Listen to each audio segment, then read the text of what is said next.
Salamat po sa ating pinakamamahal na Panginoon Jesucristo na pinagkalubon po ako na makapagpatotoo sa kabutihan ay binigay sa akin ng ating pinakamamahal na Panginoon. Kaya maraming salamat po sa ating pinakamamahal na Panginoon.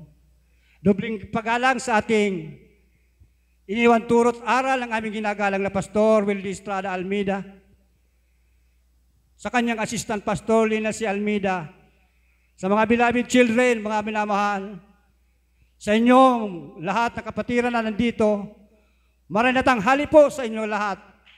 Praise the Lord. Lubos po ako nagpasalamat sa araw na ini. Nabinigyan niya po, kinaharbagan niya po ako ng lakas, kapayapaan, kagalakan sa aking puso't isipan. Dati po, noon wala pa po ako sa gawaing ito. Terrible po ang aking bisyo. Bisyo ng isang lalaki. Talagang, hindi po ako umaayaw sa bisyong niya na pag-iinom ng alak. Terrible po ang aking bisyo noon wala pa po ako sa gawaing ito. Umpisa po ng away ng aking asawa, pamilya. Kaya salamat sa ating pinakamamahal na Panginoon sa gawaing ito na kung wala po ako sa gawaing ito talaga. Nandoon pa po ako sa mga bisyong hindi kalugod-lugod sa ating pinakamamahal na Panginoon Jesucristo. Dati po, kaaway po ako dati ng aking mga kapatid sa laman na ang bisyo ko po daw, alisin ko na dahil salot po ako sa aming pamilya.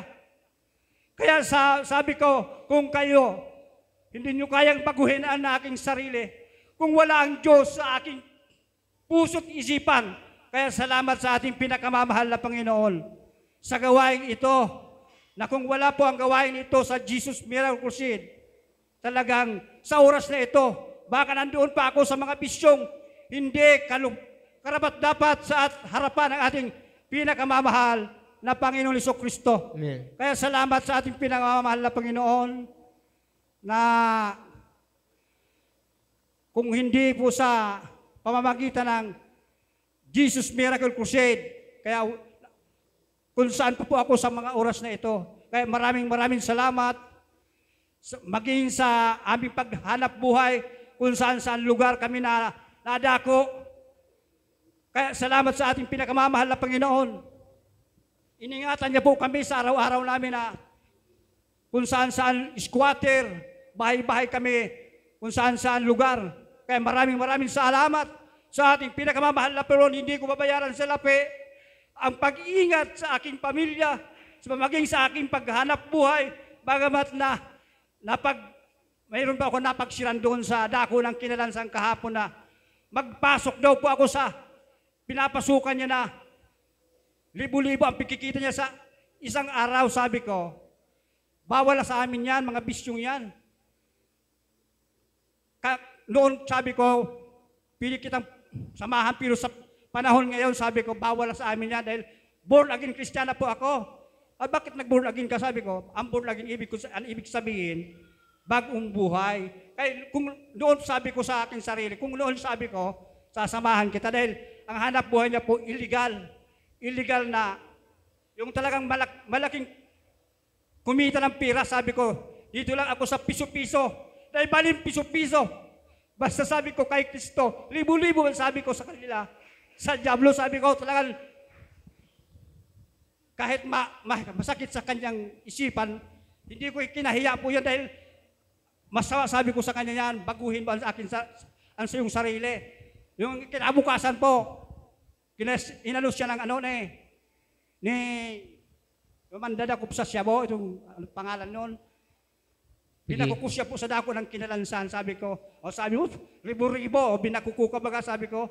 Sabi ko sa iyo, piso-piso lang ko, pero masaya ang aking puso't isipan dahil piso-piso lang. Basta't kumita ako, kumain ako sa 3 bisis sa isang araw. Payapa na po ang aking puso't isipan dahil kahit piso-piso lang yan. Mayroon ka naman libo-libo, hindi ka naman mapayapa ang aking malakas ka naman kumita pero masakit yung isipan. Kami dawat piso-piso, masaya ang aming buhay. Kaya salamat sa ating pinakamamahal na Panginoon na inahabagan niya po ang aking puso't isipan, pinagaling niya po ang aking karamdaman. Dati-dati po noon na pabalik-balik po ako sa doktor. Alam ng barangay Salog po talaga na palagi po ako nasa dako ng hospital.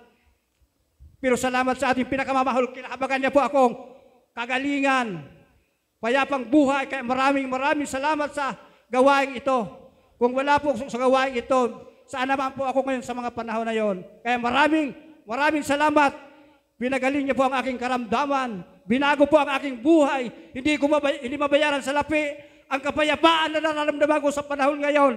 Dahil wala akong pirang marami, pero nararamdaman ko lang ang kabutihan ng ating pinakamamahal na puno. Napuspos lang ako sa yung kinihingi ko lang aking sarili sa araw ng linggo, sa araw na ngayon. Talagang nararamdaman ko po palagi ang kabutihan ng ating pinakamamahal na Panginoon. Kaya maraming salamat sa kahabagan na binigay niya po, kagalingan,